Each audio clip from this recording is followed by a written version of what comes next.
Salivo nga ndi n'omusajja ow'amaanyi mu ggwanga mu nsonga za bandi abawanyiga Daudi Mugema agambibwa okuba nti nno ye yakola oluyimba olwasooka olwa Katonda w'abanaku ate Pasa Bugembe ye n'aluddamu. Omwami ye agamba nti Pasa Bugembe yabba oluyimba lwe, so twagale tumunoonyeeko akiralifayinga oba ddala kituufu yaludda. Kamwangu gambo oyagala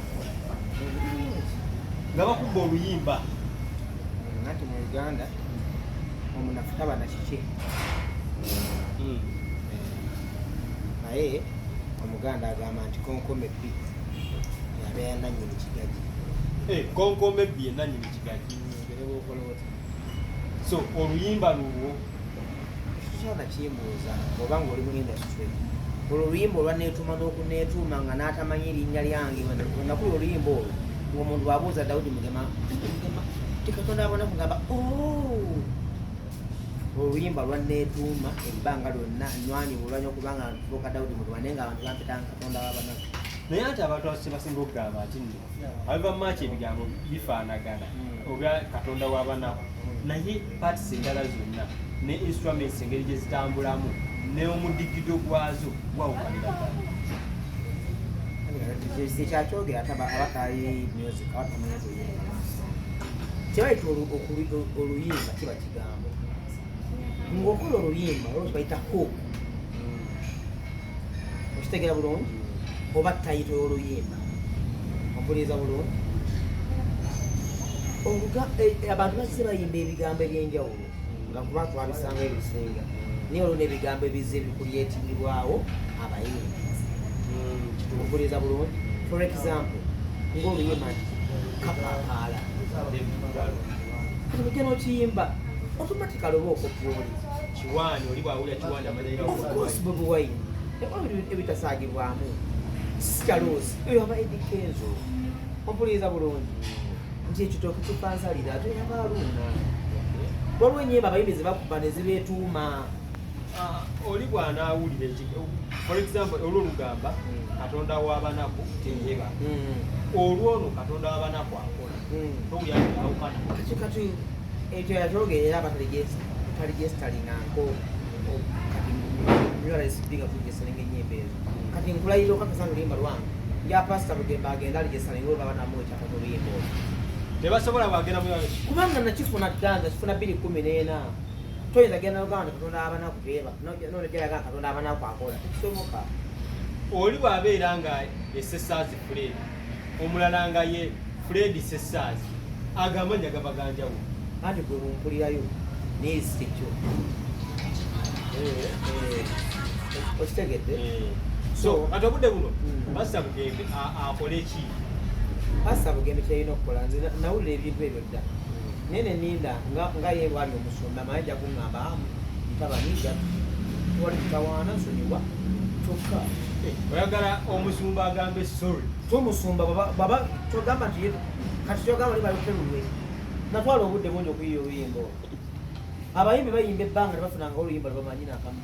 Bwe yali ayogerako emabegako ng'akola press conference y'ekibuga ky'ekigenda okugenda yagamba yasaba Mukama Katonda amweyo oluyimba olugenda okunazaako abantu ennaku era n'asooka n'amuwa akayimba k'omu COVID olwa akayimba akasendekerebwawo kwe kumuwa lumu agamba kwe kukola lwange era bw'aba alina byabatawayiriza Katonda ate kati Katonda abeera yamuwiwako amafuta atoole olulwo then netya Katonda kubaye musajja wa Katonda era bw'aba akola ekitaba era ngina kale kanokubuusabuusa ebigambo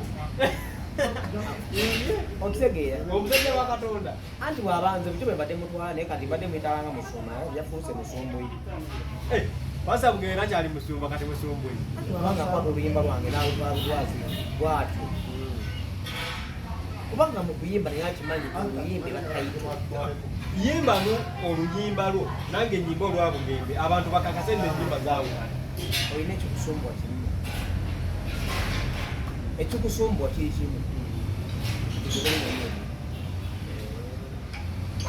ne bw'obuuza muyimbi ki okuyimba kitegeeza kigambo tayito bwe bayita oluyimba anti ba Facebook in-laws betwalabiko comments zaabwe nga bagamba oyagala sikira ku Pastor kakati ate nsituke ng'olede wendi bw'ozoononya bw'otamanyi aba Facebook baba babogera tebabalilayingako kubanga abamu baba baagala likes, abalala baagala comments, abalala baagala kwegula. Abawagizi abatuufu bali gye tuliyimbira bebali ku TV tebalanze bwebakwa nokuinterview ya TV ezikola naye za Facebook sina budde bwazo kubanga waliwo bali obusajja babeereyo kalina akasimu kakoze katinako nekajira kakomenti nga kavume mugema okitegeera kabo sina budde bwabwe. Okay, nga omusumba senga agaana n'agamba sigenda kwetonda oluyimba lwange ozaako ki? Ngenda mukuba mu mbuga z'amateeka. Ebyadda? Yes. Omusumba?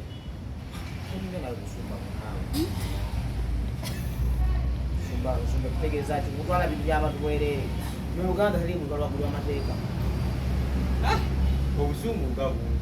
Waliwo abagamba nti nno muyinza beera nga muli kambali ekivuli kye kisobola okutuukirira nga muligenda mu mawulire gano mpaka ekivuli kyo ne kituuka nga weekobanye naye mukole amawulire.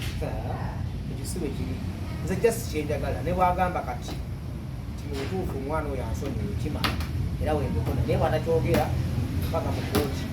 Kyenjagala ogenda ku kyanje kuba kigambibwa nti yakuyitako ogende mu celebrity. Ekyambizira mu celebrity Sunday byali bya dayisi emyaka ng'etaano. Naye nalemererwa kuba nalina ebikolwa bye nalina okukolako. Naye era amazima amatuufu nti yantenda alina luyimba olwo nga luyimba lunayinawo. Oba yali akuyise muteese muluddemu. Byali bya dda. Wasooka emyaka ngenda kwetaano. Era nekubaliwo okuliko Dawudi Mugema Katonda w'abanaku.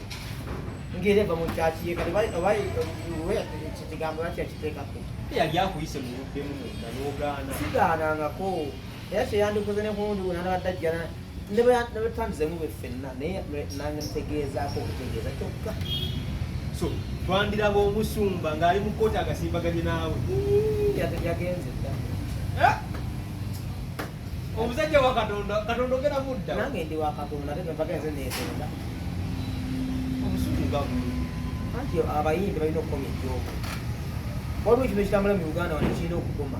Omwana ava eri najja oluyimba lw'omuntu n'agula omo n'alusookinga n'afulumya. Tebakyalina budde bugiya. Waliwo n'ebitambula awo olaba gy'owizo ng'ayo ky'oluyimba lw'ono omwana.